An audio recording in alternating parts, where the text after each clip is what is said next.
welcome everyone to our Wednesday preview show for July the 28th, our sixth day of racing at Colonial Downs. Jess, we're recording the morning of the 27th. 7th, yes. And so we just had the 26th, which was Monday. We had this crazy rainstorm, thunder, the whole 9 yards. The turf course completely changed profile.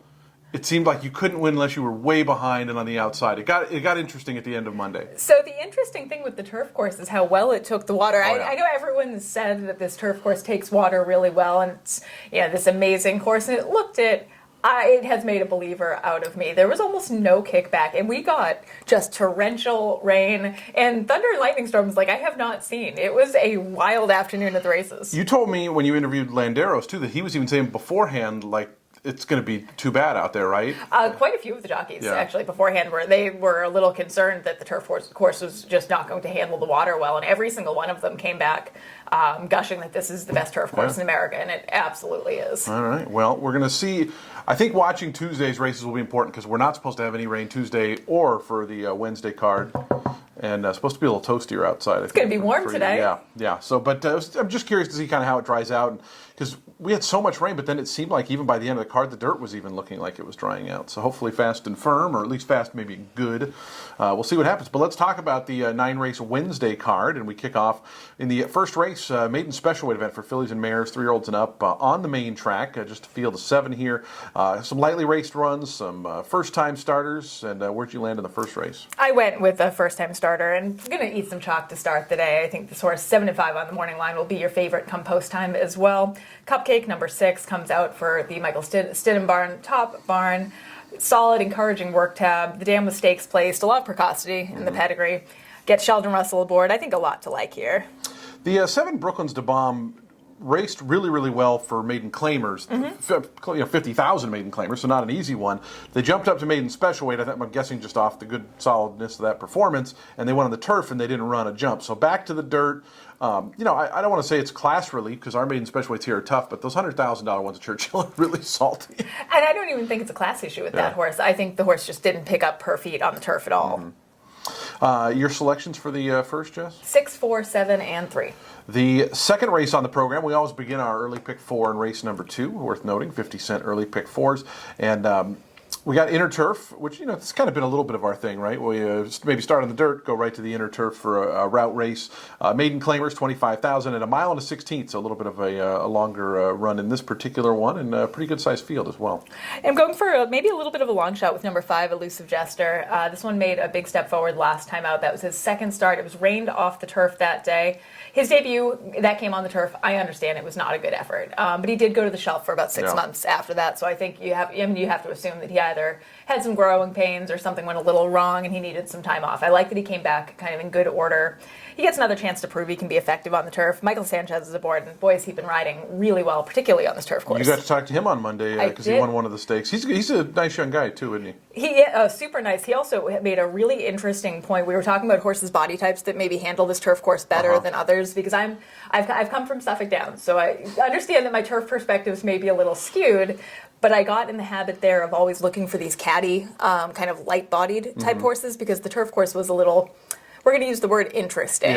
And it was, certain horses really got over it better, and it was always like these caddy or lighter types that did at Suffolk. And Michael was telling me that at Colonial, he actually prefers more of a bigger-bodied, almost like a warm blood build sort of horse that gets over this course better. The lighter ones maybe don't as well. So that's the more you know. There you go. The 3 Purcell's Tail, Dallas Stewart, of course, this horse has been taking a fair bit of money early on, and this one was pretty good on debut and then threw a little bit of a clunker after a bad start last time out.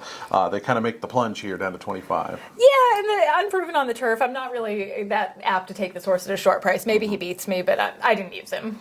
The 2 China Beach, Lily Kurtnitz, I think has one in on Tuesday, or actually maybe had one in on Monday too, but her horses always seem to run pretty decent here the first year of the Colonial return back in 2019. I didn't think we saw her that much last year, but it'd be interesting to see if Lily's horses come back firing here. Your picks for the second race? 5, 4, 10, and 1.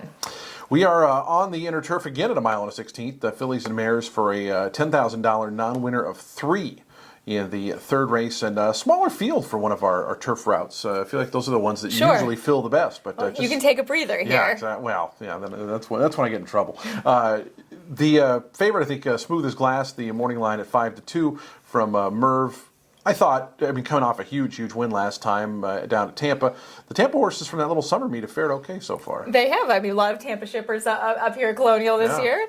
Tampa North. Tampa North. And you call it Suffolk South. Suffolk South. You know, it's all perspective. I actually went right to the outside with Glovana coming out for MC Reardon. Actually, another Suffolk connection. MC got her start training horses at the East Boston Oval, and over the years, she's really developed into a really solid horsewoman and spots them well. This one's getting a little class relief. Yeah. I thought her effort last time was a little flat. And I think this field actually should be really well within her scope. Yeah, prior to that, I'd been running for 20,000 at Gulfstream Park, and obviously Gulfstream Summer Meet's not the championship meet, but it's still pretty good turf racing down there. And those two efforts, 2 and 3 starts back, I think put that one. I mean, if not, I wanted to say squarely in the mix, but they look better than everybody else. Yeah, a little those bit. two efforts. So we'll see who ends up going off favorite too. That'll be an interesting thing. I did want to mention Raison d'Etat Girl, who ran here last year in her only turf start, and that was her win against Maiden Claimers. Won last time out for 5,000 at Charlestown, but I just thought it was kind of funny that won pretty nicely. I mean, open lengths to 30-1 on the turf, and then never went to the turf again. But if you're based in Charlestown, you can't run on the turf. But you could just ship to Mountaineer, which is not far if you really wanted to get them on the turf Yeah. that badly. But again, this horse is proven on the local turf. Well, and with Mountaineer, they only run the turf, I think, the spring and summer. So Sure. I guess if they were just going to wait for here, they may as well, because I think they usually start in May or June. So, but yeah, I just thought an interesting mention there. Your picks for the third race. 5, 4, 1, and 7. Fourth race on the card, and 6 furlong event, fillies and mares, 3-year-olds and up, 16,000 non-winners of 2 lifetime. I had a little bit of a long shot I kind of liked in here, but I saw Claudio has the favorite Golden Lassie, who's coming off a nice win. Tough But Fair had a pretty good effort last time out at Pimlico in a washed-off race. Where did you land here in this fourth race? I went with Golden Lassie. She kind of checks a lot of my boxes for a horse running in this non-winners of 2 lifetime sort of condition. Less starts, the better for me. I think horses get stuck here. She's trying winners for the first time. It was a game maiden win, and kind of had been knocking on the door of getting that first win. She had been steadily improving. Some back class as well. She's a half-sibling to Tattooed, who was a really useful Mid-Atlantic Stakes horse. Yeah, Bob Bone, the ownership too. Of course, has had a lot of really, really good horses. Choctaw Nation, I think, was a Bob Bone horse, if I remember correctly, and it was also in my book. yeah. He was one of the most beautiful horses I'd ever seen in the paddock. That was the only reason he always stuck in my mind, was because I remember seeing him. I think it was right around New Year's Day of probably 5 or 6 or something like that. But I mean, Santa Anita, those really good looking horses, it's almost like they're different species than what Portland I remember Meadows him having like that nice big neck and Yeah, shoulder, yeah. if I recall. Big horse. I mean, just an engine too. So a little plug for your book as well. There you go, Southbound, available from Barnes & Noble, Amazon, Must read. Pals. Yeah, there you go. I wanted to talk real quick about, speaking of Charlestown shippers, Tar Heel Palace, who was a 13-length winner 2 starts back, and then beaten 30 last time on a kind of a chase and fade first time gets winners. It was on the slop, and so I know that this race is on the main track, and if the fast track and just early speed to me is always dangerous. We haven't seen a lot of horses rally from too far off. Sure. We had that really good optional claimer on Monday that Mike Trombetta's horse won, and it's like those 3 up front were just digging in, but I don't know. It just seems like it's not the easiest thing to come from too far off, and I don't think there's that much speed in this race. The 8 looks like it might go. So I thought maybe at a big goofy price, Tar Heel Palace could be interesting. Your picks for the fourth, Jess? 7, 2, 5, and 8. I put really good race for the 5th race, and I figured this is maybe one of your favorites because it's one of those good maiden races, but just a lot of nice horses. You got a couple expensive yearling types, you got a couple cheap ones, but it's a good balance of top barns and a big full field of lightly raced horses. This is a really interesting race, and I went with number 4, Electrostatic, first-time starter, top-class barn coming out for Arnaud Delacour. 6-figure purchase. The dam has produced several black type horses, but really the real fun is if you do a deep dive into this horse's pedigree, because what else does someone do on a Friday night but go through the bowels of pedigree Daryl training? needs that program done.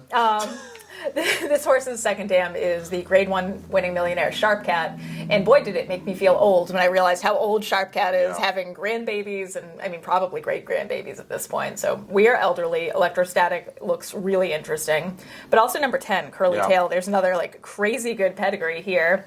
The horse's dam's a half sibling to Take Charge Brandy, Grade 1 winner Omaha Beach.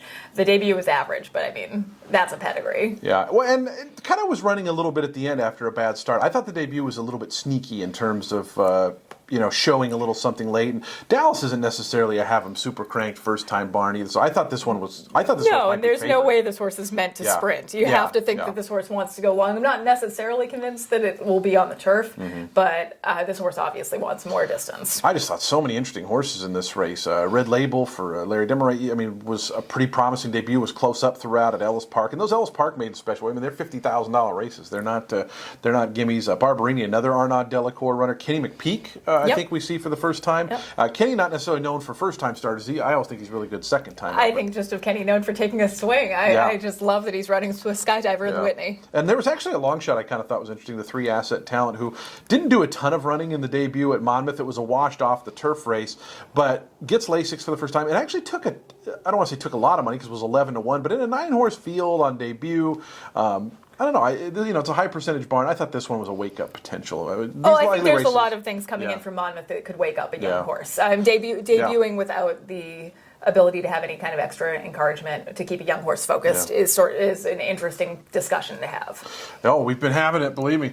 The sixth, your picks for the fifth first. My picks are 4, 10, 5, and 8. We start the late pick 4 in race number 6 and 5 furlongs over the outer turf course. It's kind of interesting to see how the 5s versus 5.5s, if and how they're playing any different. I got an email from an owner who has one out in the 14 post on Tuesday, was asking, can I win a turf sprint? I said, I feel like horses have won from everywhere so far this you can meet. win from anywhere. He's got the best horse and get a good trip. Yeah. That's kind of what it breaks down to. I saw the morning line favorite roll down toward the inside with Tough Enough, that was a really promising debut, showed a lot of speed, and is placed pretty similarly class-wise here, but it's on the turf. It's a different race, right? I think you can make a case that this horse has some turf influence in his pedigree. I like the speed. I think speed from the inside on the turf may, if he can get the early lead, I don't think he's facing a bunch of world beaters here. Yeah, we should say. I'm the worst. I'm the worst at that. You are. I started coloring my program. You are. They're not notate. its. I know. They are not. I know. I just because I screw it up all the time, so I try to, I use it. Do I use it? I don't remember. I only use it if so there's one context when I use it with horses, that when Trippy, my riding horse, when he's being really bad, that's when I'll go home and I'll be like, it was awful today. Yeah. It was a menace. So when I'm frustrated with him, he's an it, but the rest of the time they are not. Did you land on the one in here? I did, Okay, yeah. Better have after all that. The other thing too is Kingston Queen right there outside, another one who showed good speed early on. So curious to see if these. I think that horse comes out of the gate quickly. Yeah, curious to see kind of who ends up grabbing the lead. Paco certainly is not going to shy away. So one other kind of fun pedigree connection here, number 4, Petite Rouge. This horse, the dam's a half-sibling to a couple of really neat horses, including my Real Ryder Cup mount from a couple of years ago, USMC Semper Fi. Oh, I thought you were going to say Ichabod Crane. No, I did. My friend Penelope Miller got to ride Ichabod. PPM. I got to ride another fabulous horse this year, but USMC Semper Fi was one of the most fun horses I've ever gotten to sit on. Yeah. And he was three years ago now. But just a cool Mid-Atlantic pedigree. This is a fun fact that has no bearing on wagering, but it amused me. Well, let's move on to the 7th with wagering. Should we give your picks for the 6th? Oh, yeah, I suppose so. 1, 6, 4, and 3. 7th race, we're at a mile and a 16th, optional 62,500, fillies and mares. These races just always seem to have really nice horses. Brendan Walsh sends over Festive Star down toward the inside. As expected, I guess, when you have a higher class race like that, you get some really good barns. Cal Lynch shipping in for this one on Delacour. The Eddie Keneally, I think, maybe the first time this meet. So, I love these races. They're just classy mares. This is a fun sort of race to talk about. And I did go with Festive Star, sort of a lot of upside, making only her second stateside start, second off of the layoff as well. Really had an eventful trip last time out, and I think the blinkers on should help her. She raced with them one time in Europe, and that wasn't a great effort, but it also wasn't that bad either. So I think the addition of blinkers is certainly interesting. Took some money in that local debut too, so I got to think there was some expectation of success. A little bit better than that, yeah. Yeah, but I wanted to mention, Classy Woman certainly looks like one of the speeds coming up from Tampa for Moises Yanez. Speed of going the routes, like I said, we've had wire-to-wire winners. You can do it. It does seem, for the most part, that horses have been coming from a little bit off of it, but I want to see how the course plays on Tuesday, and obviously by this time we'll know how it's playing on Wednesday. I did want to talk about Cal Lynch's horse, who was off for a couple of years, came back and fired huge at Penn, the number 4 Scat Rattle and Roll. Sure, sort of an interesting horse. There's some big gaps in those past performances.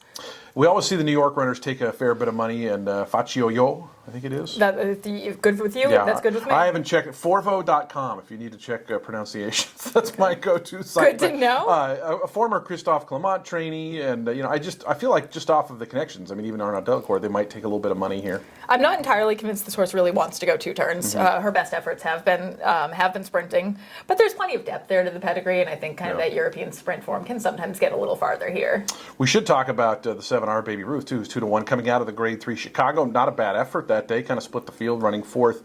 This is a horse who's run at Colonial and ran a pretty big race at pretty similar condition, an optional 6250, albeit a year ago. I want to say this is a little class relief. Obviously, it is from the Grade 3, but I just think this is a spot this horse belongs in, but maybe not at a short price. I'm not entirely convinced here, but I do like, the one thing I really like about this horse is the versatility pace-wise. This is one that can really, she seems really rideable, really rateable, and I think she can kind of make her own trip. I'm not entirely convinced I like her at 2-1, though. Yeah. Your picks for the 7th, Jess? 1, 7, 6, and 2. 8th race, our feature event, I guess feature slot. Outer turf, about 5.5 furlongs, and some lightly raced horses in here. And boy, I wanted to ask you about the 2-horse for Grand Motion, thinking because a nice maiden win at Keeneland, then beaten 50 lengths, gets Lasix. I got to think you handicapped. There was a bleeding issue, right? You have to think. Yeah. And people fall where they fall on what they feel about Lasix.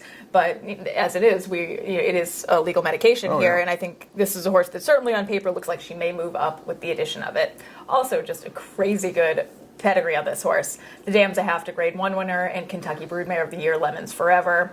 And I like that she's had some time since that last race, too. I think sometimes if they do kind of bleed in one of their races, a little time off, go back to Fairhill, be a horse, calm down. That can really benefit a horse. The 7th Sail on Ellen for Michelle Lovell. Her horses, I think she's always very good with turf sprints, and got scratched with Just Might. They not scratched, but they canceled the race. It's coming back. I think it's coming back Monday is the plan for that. But this one's coming off a really good effort and allowance at Churchill last time out. Thought made a fair bit of sense. I completely agree. Yeah. The other horse I wanted to ask you about, the number 3 Envied, who we did see here on opening weekend in the Gilpin and ran a pretty good race behind Puppy Monkey Baby that day. First time local, and just the fact that it seemed to, I don't want to say wake the horse up, but it just seemed like one of her better efforts. I mean, she really did everything right, short of win that day. And Puppy Monkey Baby also, this is a horse who we don't really know how good that horse might be at this point with only a handful of starts. Another one that's done really everything right. I'd be hard-pressed not to use this one. Your picks for the 8th? Are 2, 3, 7, and 4. 9th and final, maiden claimers on the turf. I love to end the day like this. This is my favorite way to end the day. Yeah, the one on Monday was it Eye Black that won and kind of just sat second and was able to reel in a loose on the lead leader. That was kind of the one race on Monday at the end there that didn't really fall apart. They were kind of 1-2 the whole way around. They ended up running 1-2 that were 2-1, but yeah. But anyways, this race, kind of a classic Colonial finisher. Big old field of 13 on the grass, maidens. Number 2, Still Hers, my top selection here. Blinkers come off. Her best effort to date, and she really has only had one pretty solid effort so far. Did come without them. The equipment change might help. I also like that she has only kind of a handful of starts. I think at a certain point, horses show you what they are and what they're capable of, and there are a couple of horses here that I think we know what they are. Yeah. I mean, they ran her on the turf a few times. She never ran a jump, but then they moved the dirt and she ran better, so I think they kind of stayed in it. I wonder if it was the sprint that helped her so much or the dirt. Well, we're going to find out. Exactly. And you're going to get paid if you find out and you're right, because it's certainly going to be a big price.